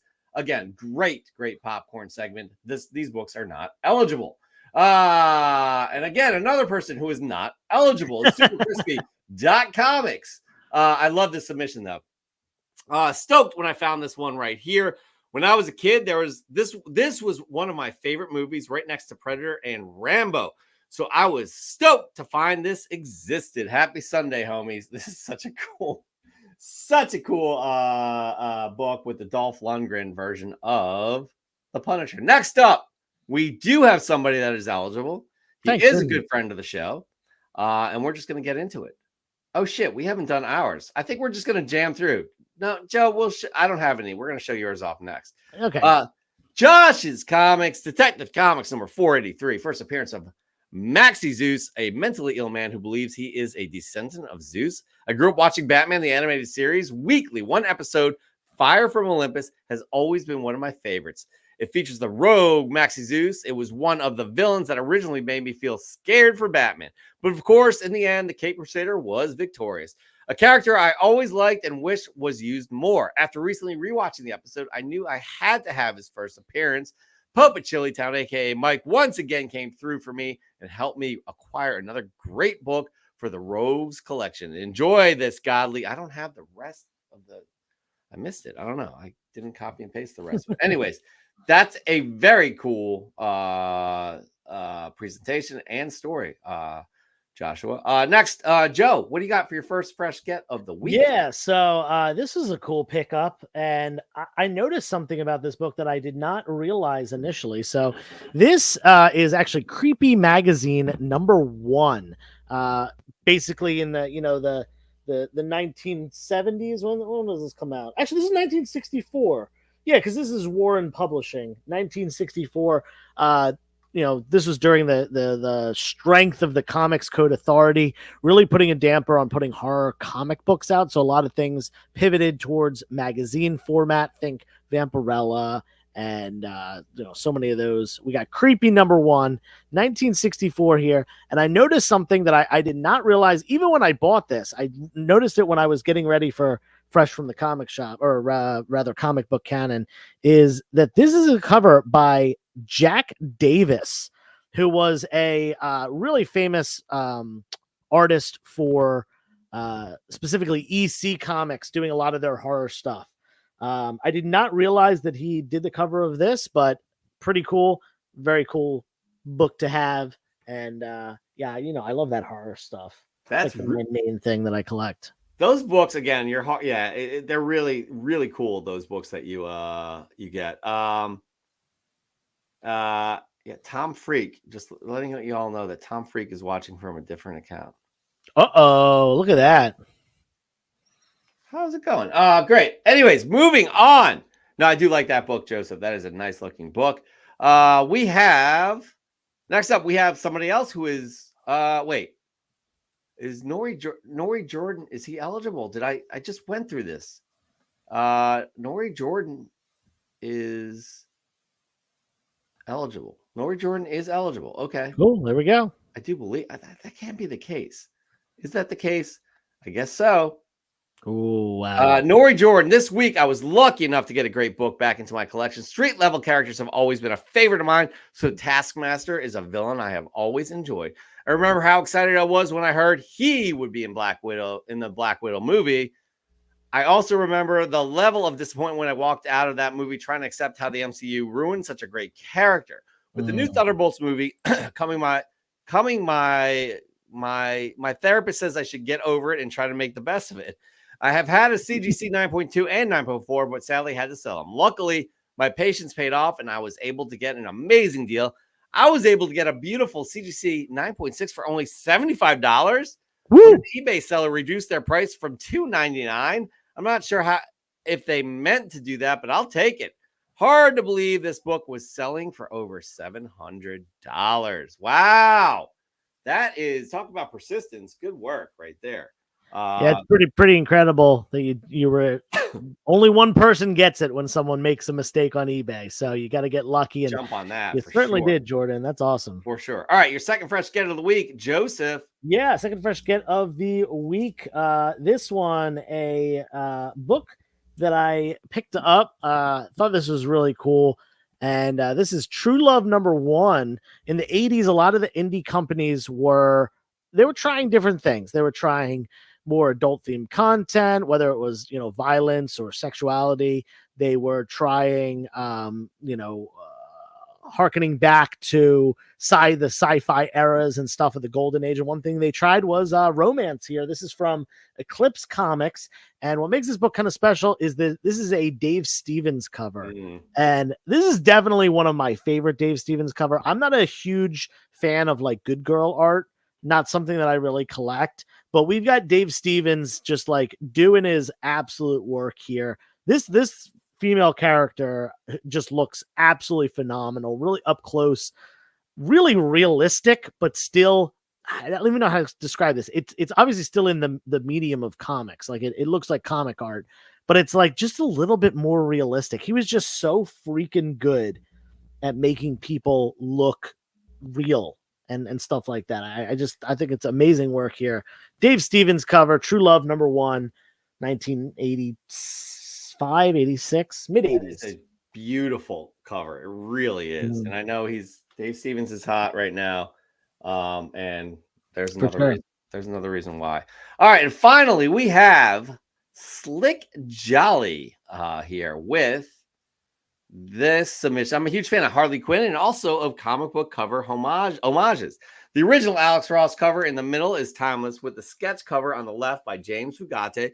Brought in some fun with Deadpool, and the Rick Burchett signed con cover on the right did an additional homage to Batman Adventures #12.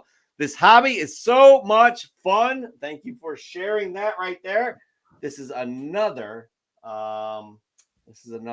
eligible submission right here. Okay, Joe. So your third fresh get of the week, and then we got to get into it. Yeah, so this one's kind of cool. This is a Golden Age book. Y'all know I collect Golden Age Batman, and I could not pass this book up given the condition that it's in. This is Batman #70. Nice double-digit book, early 1950s, still pre-code. So probably like, I want to guess this is like 1951 or so. And first of all, you probably can't see all its glory from here, but this book is in really nice shape. Definitely one that I'll be handing off to Brixco, aka Bond, aka Paul Bond, to grade, because this thing looks phenomenal. And the thing I really like about this book is it's got this like, it's a robot cop, and I wonder if this comic may have inspired RoboCop in a way.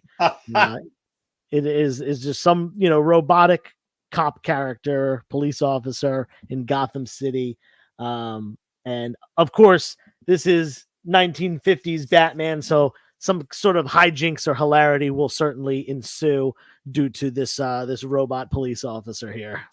That is another very cool cover. Golden Age, I would say, right? So well done right there. All right. So Joe, we have 3 eligible. Yeah. I'm gonna get into the 3 eligible. We got Josh's Comics. Yep. We got Nori Jordan. Yep. And we have Slick Jolly. And honestly, all 3 of these check multiple check marks. Mm-hmm. I think these are all very valid submissions. Yep. I do have one that I'm leaning towards, and I do have a second, and I do have a third. I have them ordered in my brain. I have them ordered in my brain too, actually. Okay, so what's your third? What's your My third would be Slick Jolly. Really? Okay, so that's my first. Okay. Oh wow. Okay. So what's your second? My second is Nori Jordan. My second is Nori Jordan as well. Yes. Okay, and then obviously your third is Josh's Comics. My first is Josh's Comics. Okay, so we're at a deadlock here. We both have one as our second, the same one as our second, and our first and our third are switched. So we don't even get to eliminate one here because they all have 4 points. So we need the judge. Let's bring in the judge. Your Honor, welcome to the show. Welcome, gentlemen. Fine job as you always do, but you're deadlocked, you said, on the Josh's Comics and Slick Jolly Comics. Yes, well, but you have Nori Jordan a second, and yes, honestly, I would be fine with you picking any of these 3, Dan, because I think we are deadlocked as these. I do have Slick Jolly as my number 1, and Jeff does have Josh's as number 1. So whatever you want to do, you're the judge. Well, you guys have great taste in comics. I mean that sincerely here. But you two both agree on the Nori Jordan book.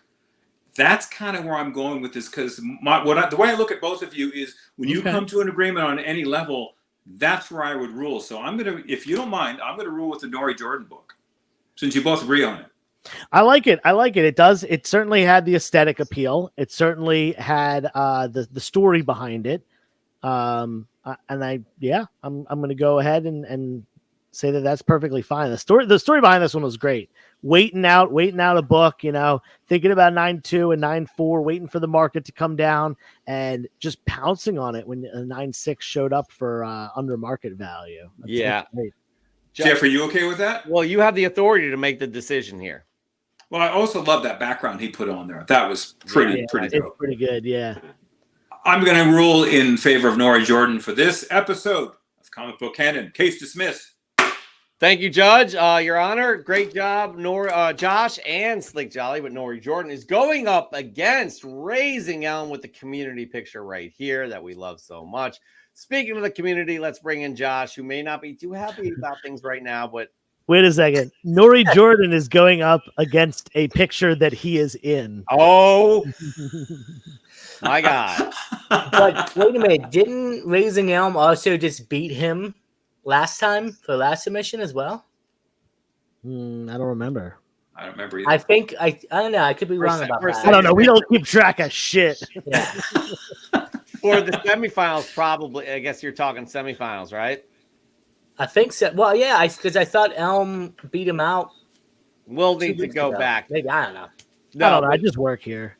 But we went over every winner for the month, and neither of them are there. So these are all eligible to move on. Thank you, everybody, for watching this evening. It's been a great show yet again. Truly enjoyed being with you on every Sunday, talking comics and talking about your lives and just being able to get away and shoot the shit. Your Honor, please, final words for this episode. Great episode. Love being with you guys. Thank you so much, everyone in the chat. We wouldn't do this without you. Absolutely. Joshua. I'm just glad to be a part of this community and be here live with you guys every week, and it's fun, man. I love you all. It's a great time. Well said there, Joseph. Fuck you guys. No, just kidding.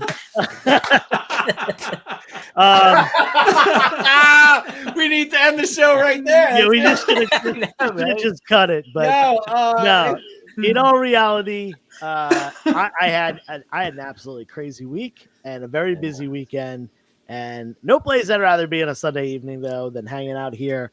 So shout out to all you watching. We were peaking at over 30 million viewers at points tonight. So shout out for if you shared the link with a friend or whatever. That's awesome. Submit to Fresh from the Comic Shop, because we had 30 people watching half the show and we had 6 submissions or something like that. I don't understand what it's summertime, people are distracted, what have you, but make sure you tag us if you do it, because otherwise we might not be able to see it. So, and then most people, there's only been like, it seems like we're gonna get to a point where it's like everybody's probably won at some point. We only had 3 this week that were able to win. Great. So keep that in mind, everybody. Chances are good. All right. That's it for the show. We'll see you next week, 8 p.m. Eastern Time, 5 p.m. Pacific Time. Until then, be good to yourself, be good to others. Peace.